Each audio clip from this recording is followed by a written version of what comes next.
Duerme en el suelo, querida, dijo la amante de mi marido al ocupar mi habitación. Fingí bajar la cabeza, pero hice una llamada que acabaría con esa payasada rapidito. No puedes perderte esta historia. Si alguien viera mi vida desde afuera, diría que yo era feliz. Y tal vez, hasta ese momento, realmente lo era.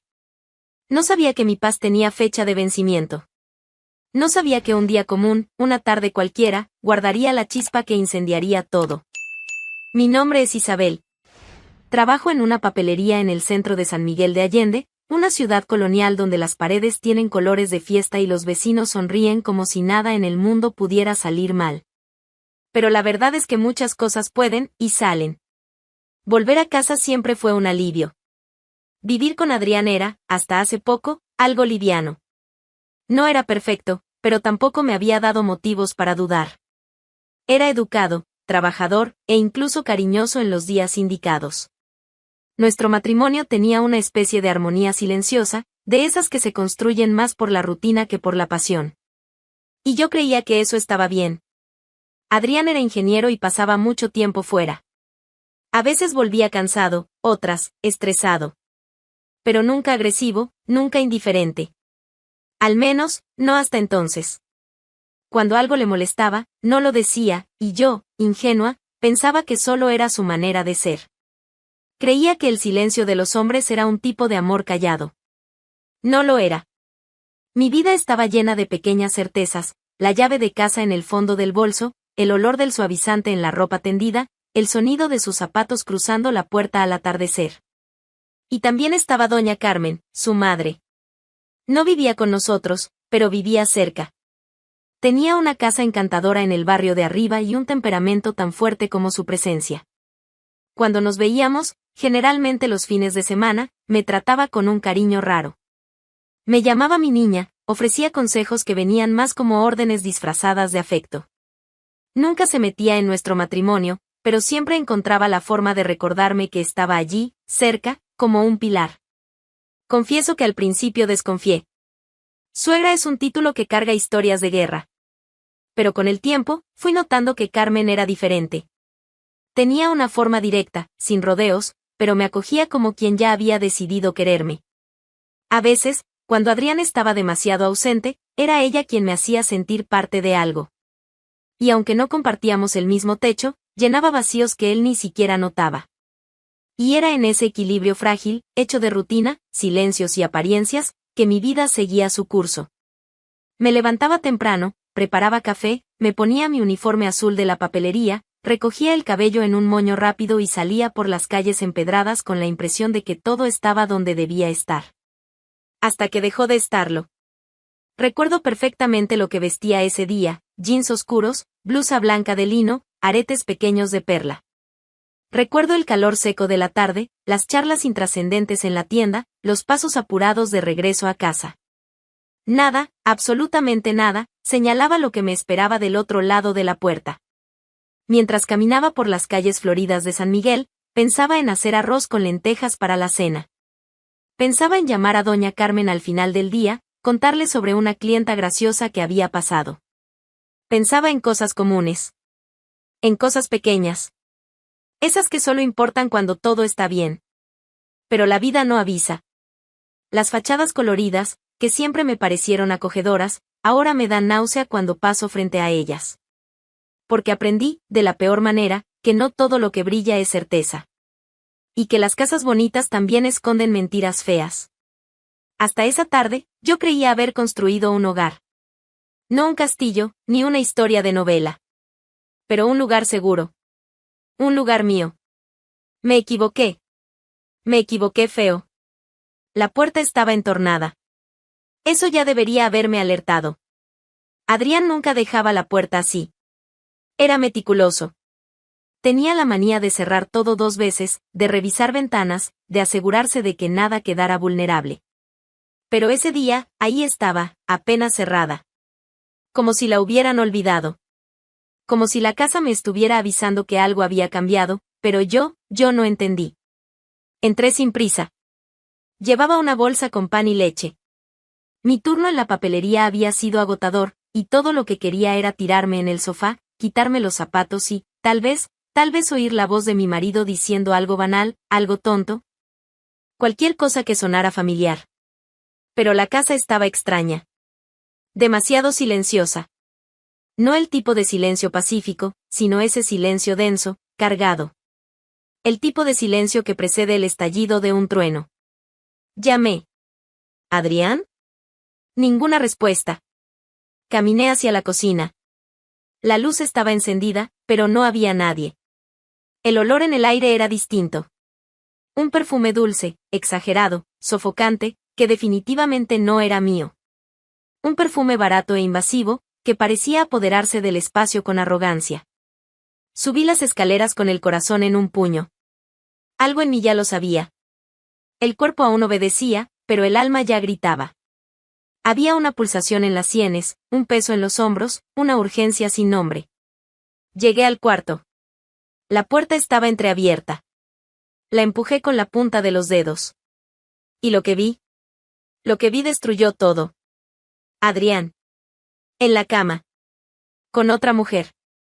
Como si mi hogar, mi cama, mi mundo, fueran el escenario de un espectáculo asqueroso que ellos representaban desde mucho antes de lo que yo imaginaba. Congelada, me quedé ahí. Un segundo, 2. El tiempo se detuvo. Las piernas flaquearon. Las palabras no salían. Me faltaba el aire. Pero aún así, con la voz entrecortada, logré preguntar. ¿Qué está pasando aquí? Ellos me miraron.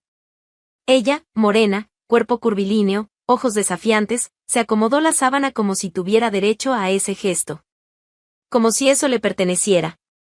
Adrián. Adrián sonrió. Una sonrisa fría. Una risa seca, burlona, que me cortó más que cualquier cuchillo. No había culpa en sus ojos. No había remordimiento. Solo había desprecio. Se levantó de la cama como quien no tiene nada que ocultar. Como si la intrusa fuera yo. Como si la casa, la cama, él mismo, nunca hubieran sido míos. ¿Todavía estás ahí, Isabel? Dijo, con un tono que jamás imaginé oír de él. ¿Vas a quedarte mirando? ¿O te vas a largar? Sentí que el corazón colapsaba. ¿Cómo dices? Alcancé a decir, con la voz fina, temblorosa, descompuesta. Adrián cruzó los brazos, ya vestido, con una calma indecente. Sara va a vivir aquí ahora. Así, sin más. Sin pausa. Sin vergüenza. Como si fuera un cambio de turno. Como si estuviera reemplazando un mueble, no a la mujer con la que compartió años de vida. Mi estómago dio vueltas. La cabeza me giraba. Me faltaba el suelo, y, al mismo tiempo, parecía que me sujetaba. Quise correr, gritar, desmayarme, golpear, desaparecer. Pero no logré hacer nada. Ahí, frente a ese hombre al que amaba, no quedaba nada. Ningún rastro del compañero, del amigo, del cómplice. Solo quedaba un extraño. Un extraño cruel. Sara, ahora sabía su nombre, también se levantó. Ni siquiera me miró con vergüenza. Al contrario, caminó hasta el baño como si fuera la dueña de la casa. Pisaba con firmeza, como quien marca territorio. Su perfume lo invadía todo. Todo lo que un día fue mío. Yo me sentía un fantasma. Una sombra inútil en medio del teatro macabro que se desarrollaba frente a mí. ¿Vas a dificultarlo? Preguntó Adrián, con desprecio. ¿O vas a facilitar las cosas? Se me secó la boca. Me ardían los ojos. Sabía que si decía algo, lloraría. Y no quería llorar frente a él. Aún no. Aún no. Pero entonces él completó, con la misma calma de un verdugo acostumbrado. Ya no hay espacio para ti aquí. Sara va a vivir aquí ahora. ¿Se entiende o quieres que te lo dibuje? Entonces, el mundo terminó de venirse abajo. Me quedé allí, estática, intentando descifrar lo que acababa de pasar. El sonido de la voz de Adrián todavía resonaba en mi cabeza. Su frialdad, la seguridad con la que habló. ¿Cómo alguien mira a su esposa y le dice que otra mujer va a vivir en su lugar, con ese tono? ¿Con esa monstruosa naturalidad? Cuando mis pies finalmente se movieron, fue para salir. No por miedo, sino porque ya no cabía allí. Bajé las escaleras en silencio, como una sombra. aún con la bolsa en las manos. El pan y la leche. Un gesto tan cotidiano, tan ridículo, frente a la destrucción. Me senté en el sofá de la sala. Las manos temblaban. El pecho oprimido. Mis ojos vagaban por cada rincón de la casa como si ya no me reconociera. Las fotos en el estante. La alfombra. El jarrón de cerámica que compramos juntos en Toledo. Todo parecía burlarse de mí. Ellos se quedaron arriba por horas. Riendo. Caminando. Como si yo fuera invisible. Cuando cayó la noche, la pesadilla tomó nuevas formas. Escuché la puerta cerrarse. Pasos. Perfume. El mismo perfume sofocante de la tarde. Sara bajó con maletas en las manos. No una, ni dos. 4. Grandes, pesadas, con etiquetas de viajes recientes. Llevaba un vestido ajustado, rojo. Sandalias altas. Y una sonrisita de quien sabe que ha ganado. Con permiso, dijo, pasando a mi lado con la mayor naturalidad del mundo. La miré en silencio. Pero por dentro, estaba hecha pedazos. Entró en el cuarto de huéspedes, abrió el armario, y sin el menor pudor empezó a sacar mi ropa. Una por una. Camisas dobladas con cariño, vestidos que guardaba para ocasiones especiales, ropa íntima. Tiraba todo al suelo. Como si estuviera limpiando cualquier armario. Fui hasta la puerta, temblando. Esa ropa es mía. Ni me miró. Respondió, cortante. Ahora el espacio es mío. Y entonces, como si quisiera sellar la humillación con una firma, se giró, me miró a los ojos y dijo. Duerme en el suelo, querida. Las palabras vinieron como una bofetada. Como un empujón en el pecho. No supe qué responder. Nada tendría sentido. Nada serviría. Todo en mí se desmoronó de golpe. Me falló la respiración. Se me nubló la vista. Volví a la sala. El sofá seguía ahí. El mismo en el que tantas veces dormité viendo películas al lado de Adrián. Ahora, era el único pedazo de la casa que no parecía contaminado por ella. Me quité los zapatos. Me recosté en posición fetal. Las manos abrazando mi propio cuerpo. Los ojos fijos en el techo. La madrugada avanzó lenta. Y cruel. Intenté dormir.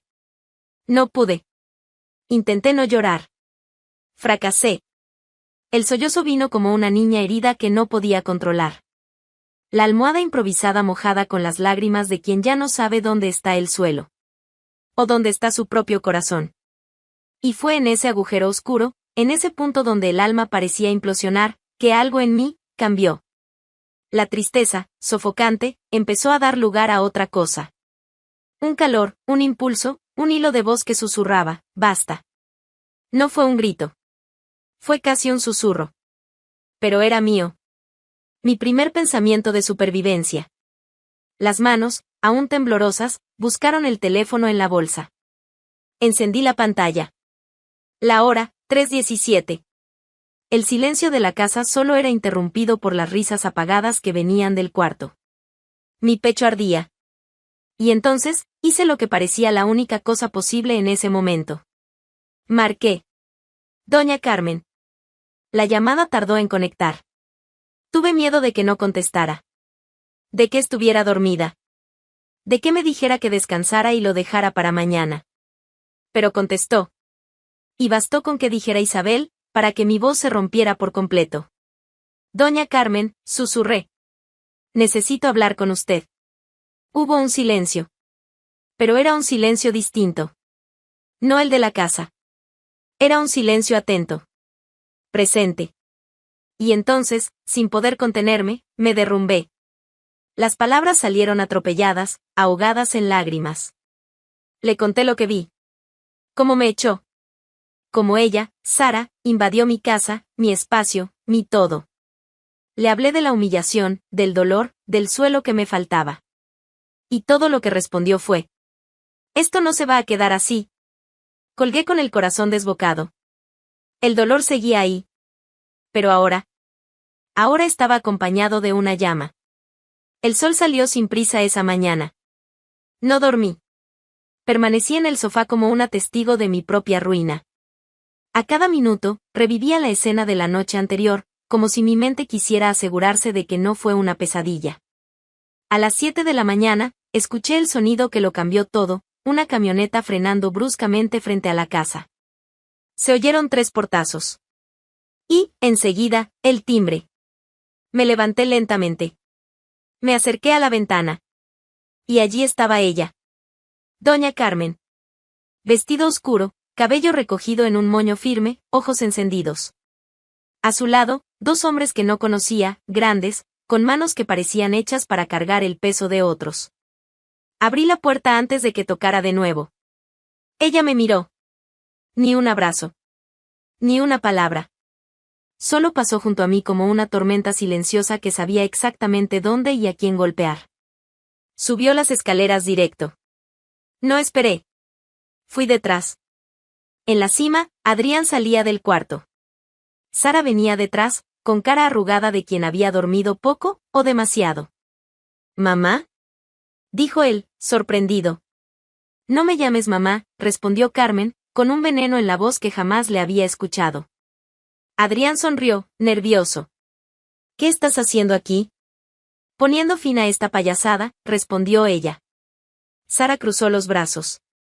Esto es abuso, ¿eh? La casa es de él, ustedes no pueden simplemente. Carmen le interrumpió sin siquiera mirarla. Silencio, niña. Ya hablaste demasiado con esa boca sucia. Sara abrió la boca para responder, pero se detuvo. Tal vez entendió que ese no era su escenario. Adrián intentó asumir el control. La casa es mía, Carmen. ¿No tienes derecho a? La casa es mía, Adrián. Yo la compré, yo la registré. Está a nombre de Isabel. Y ahora, los 2 van a salir de mi casa. El silencio que siguió fue absoluto. Yo, recostada contra la pared, solo observaba. Casi con lástima. Casi. Adrián rió. Esa risa cínica, forzada. Esto es una locura. Carmen hizo un gesto. Los 2 hombres empezaron a entrar al cuarto, sacando maletas, ropa, objetos personales. Las cosas de Sara volaban dentro de bolsas plásticas.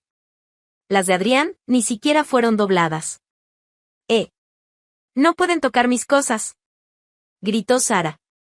Claro que podemos, respondí yo, con voz tranquila. Solo estamos agilizando tu mudanza. Si quieres, puedo prestarte la bolsa en la que vino el pan de ayer. Es resistente. Ella me miró como si fuera a matarme. Yo sonreí. Adrián, desesperado, empezó a recoger lo que pudo. Intentaba argumentar con Carmen, pero ella ni siquiera parpadeaba. Has deshonrado esta casa. Traicionaste la confianza de quien te amaba. Váyanse. Ahora. ¿Y vamos a dónde? Estalló Adrián, aún sin poder creerlo. Fue mi turno de responder. No sé, Adrián. ¿Tal vez el hotel donde ustedes 2 se conocieron? O, quién sabe, el asiento trasero del coche de ella. Si se apuran, todavía alcanzan desayuno gratis en la esquina. Él me fulminó con la mirada. Pero no dijo nada más. En 10 minutos, ambos estaban afuera, con las pertenencias apiladas en el jardín. Adrián intentó recuperar la dignidad. Se van a arrepentir de esto. Sí, claro, murmuré. Voy a extrañar mucho tu silencio incómodo y tu perfume genérico de hombre. Sara, con tacones sobre la grava, tropezó. Casi cayó. La cereza del pastel. Fue entonces cuando Carmen me entregó un manojo de llaves. Las de ella. Quédate. La casa ahora es tuya. Siempre fuiste mi verdadera familia, Isabel. La única. Adrián aún me miraba, como si esperara un poco de piedad. Pero lo único que le di fue una última frase, dicha con el alma firme. Duerman en la calle. Y cerré la puerta.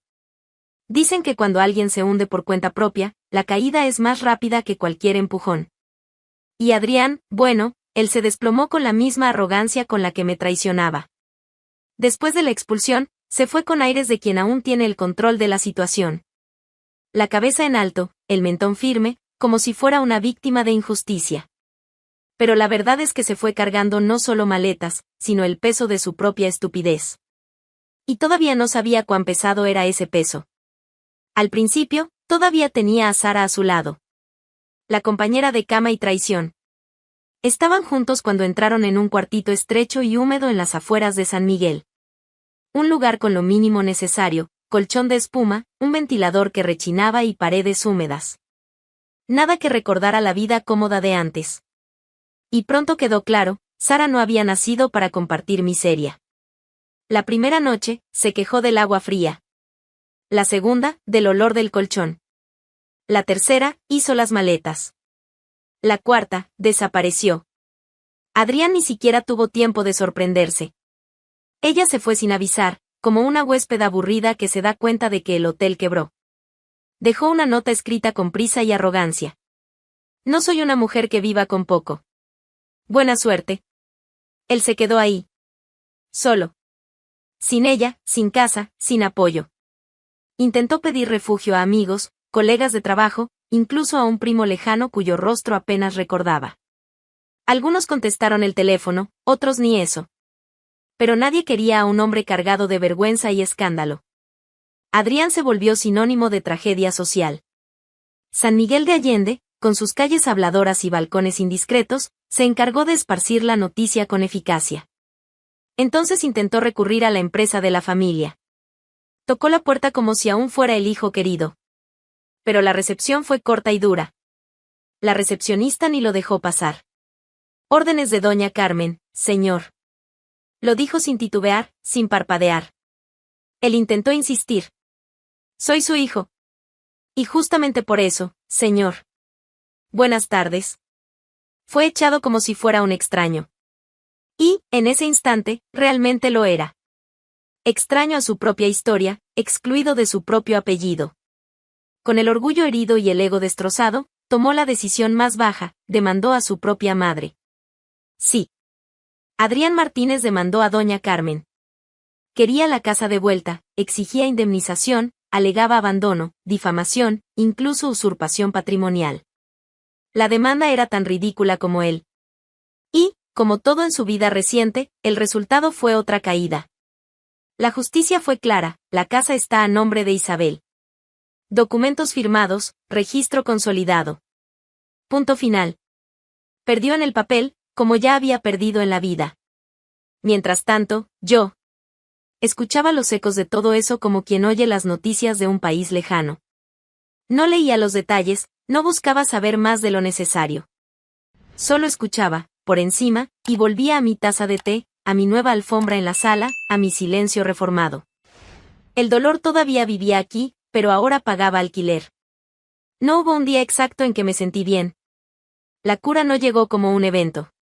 Se arrastró por los rincones de la casa, como polvo que va siendo barrido poco a poco. Primero el cuarto, cambié las sábanas. Luego el armario, doné su ropa. Las fotos salieron de los portarretratos, los marcos quedaron vacíos por un tiempo. Hasta que un día, sin planearlo, puse una imagen nueva, un paisaje del campo. Nada mío, nada de él. Solo un pedazo de mundo sin recuerdos. El vecindario, claro, hablaba. Algunos venían con mirada de lástima. Otros, con esa curiosidad disfrazada de solidaridad. Y siempre aparecía alguien que preguntaba. ¿Y Adrián? A lo que yo respondía. Desapareció. Como todo lo que no sirve suele hacerlo. Lo decía con una sonrisa tranquila. Casi simpática. No por amargura, sino por justicia. Adrián, aquel hombre altivo que cruzaba la plaza con el pecho inflado, se volvió una sombra sin dirección. Doña Carmen me llamó para conversar una mañana de martes. Aún estaba reorganizando la casa, devolviéndole mi propio ritmo, cuando recibí el mensaje en el celular. Ven a la empresa. Quiero mostrarte algo. Me puse la misma ropa que usaba en los días en que necesitaba hacerme fuerte, pantalón negro, camisa blanca, moño firme. Me miré en el espejo. El rostro aún llevaba marcas de todo lo que viví. Pero los ojos habían cambiado. Ya no estaban perdidos. Estaban atentos. Llegué a la empresa sin saber qué esperar. Esa era la antigua trinchera de Adrián, y confieso que, por unos segundos, pensé en darme la vuelta. pero Carmen apareció en el pasillo como una avalancha de propósito. No quiero que solo sigas con tu vida. Quiero que la reconstruyas con tus propias manos. Y aquí hay espacio para eso. Me condujo a una sala amplia, antes usada por directivos que solo conocía de nombre. Ahora era mía. Sin avisos poéticos, sin gestos teatrales. Solo un escritorio limpio, una computadora, algunos papeles y confianza. Eres buena con la gente. Tienes sensibilidad y firmeza. Te quiero aquí, en el área comercial. Dijo, y se fue. Empecé tímida. Observando. Escuchando más de lo que hablaba. Pero pronto entendí cómo funcionaba la maquinaria de esa empresa, mucha pompa, poca escucha. Faltaba tacto. Faltaba mirada humana. Faltaba lo que yo tenía de sobra. En 2 meses, ya dirigía reuniones con clientes, organizaba propuestas, resolvía conflictos entre sectores que vivían en guerra fría. Gente que me veía como la mujer traicionada del patrón empezó a respetarme como la mujer que está sosteniendo este departamento. A veces, cruzaba miradas que me subestimaban. Otras que me medían como quien intenta adivinar de dónde vengo. Yo lo permitía. Porque, cuando estás ocupada siendo competente, no te queda tiempo para defenderte de gente pequeña. Las cosas también cambiaron fuera de la empresa. Reactivé viejas amistades, empecé a salir con colegas de trabajo, no por carencia, sino por gusto. Iba al mercado los sábados, volví a frecuentar el cine. Descubrí un restaurante nuevo cerca del puente, donde la comida era buena y nadie me miraba como si fuera una nota al pie del escándalo de otro. Nunca volví a ver a Adrián. Pero supe algunas cosas. Que intentó abrir un negocio con un conocido y fue estafado. Que lo volvieron a desalojar. Que pasó un tiempo durmiendo en el auto de un excolega. Y sinceramente, no deseé venganza. Porque peor que perderlo todo, es ser olvidado por todos. Y eso, lo logró solo. Con Sara, lo mismo. Nadie volvió a saber de ella. Desapareció de la ciudad como humo barato. Tal vez esté haciendo lo mismo con otro, y un día, tendrá el mismo final. Doña Carmen siguió cerca. Sin agobiar, sin exagerar. Solo presente. No debí haberle dado tantas oportunidades, confesó un día. Ni yo, respondí. Pero tú eres el mejor acierto que tuve. Y eso bastó. Porque allí, en esos pasillos de la empresa, en la sala con olor a café y papel impreso, yo construía otra versión de mí. Una mujer que cayó desde una altura dolorosa, pero aterrizó entera. No sin grietas, pero entera. Porque el dolor no rompe. Revela. Un día, una chica de recepción, tímida, me llamó aparte. Isabel, perdona la pregunta, pero, ¿qué fue lo que pasó exactamente? ¿Contigo y tu ex? La miré. Joven, ingenua, llena de preguntas que quizás ni eran suyas todavía. Sonreí con calma. Fue la noche en que dormí en el suelo, y desperté de pie. Ella me miró sin saber qué decir. Y yo seguí mi camino hacia la sala de reuniones, donde me esperaba una negociación difícil. Pero nada que pudiera sacarme del eje. Porque, después de sobrevivir a un hogar hecho pedazos, una sala con un contrato complicado es juego de niños. Y así, cerré el ciclo. No con gritos. No con venganza. Con trabajo, dignidad, y la certeza de que, esta vez, nadie volvería a ponerme en el suelo.